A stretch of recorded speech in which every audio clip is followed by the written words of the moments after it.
Good morning, everyone. My name is Carlos Diaz Rosales, and today I will be talking about a topic that maybe most of you already know. Let me ask you first, have you ever been in the doctor's office waiting for your blood test result, maybe come back positive, just because you weren't careful enough?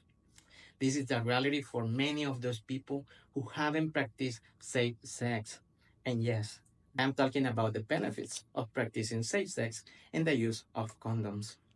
I am being in that situation thinking, what it can be the reason that my doctor called me? And my surprise was that I had syphilis. And let me tell you that that was not the most pleasant pleasure. And you as a person realize that one little mistake can completely change your life forever. Do you know that nearly 1 million sexually transmitted infections occur worldwide every day?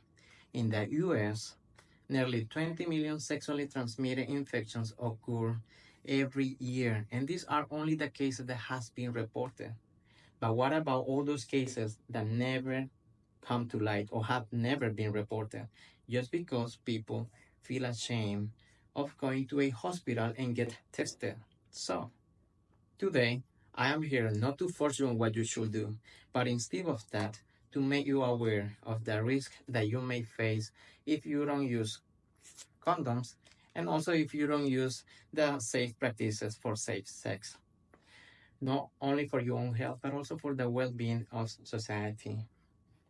I know that most people, when talking about the most appropriate ways of practicing safe sex, they feel ashamed and they let their prejudice overcome them and do not give the importance that they deserve.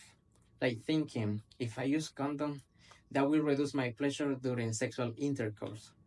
And I understand this because at some point also I thought the same and I had the same perception. But I learned that this way of perception is erroneous. You know why?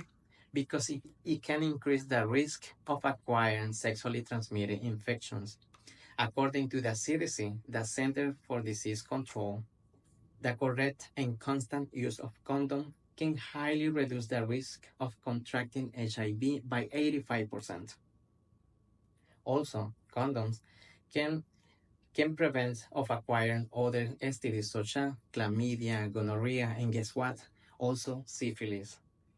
We need to understand that this infection also can have long-term health consequences, such as chronic pain, infertility, and also can increase the risk of acquiring other infections. As a human beings, we are all connected, and we need to understand if something happened to one of us, we can also affect others without realizing it. This is why practicing safe sex is not just only an individual responsibility, it's also a social one.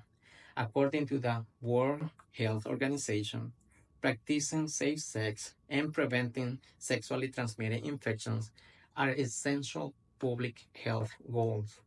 When individuals engage and practice safe sex, they are contributing to the overall health of the community.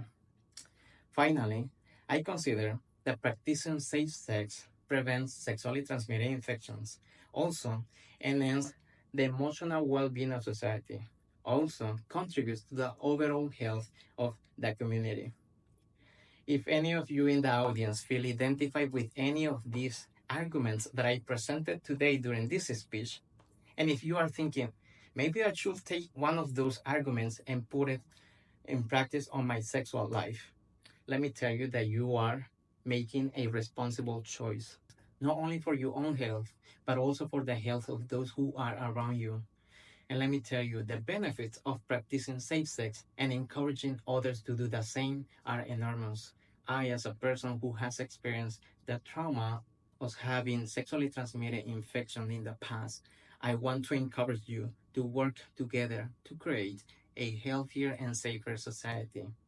And remember, the choice that we make today can also have lasting impact in our life and also for those who we love.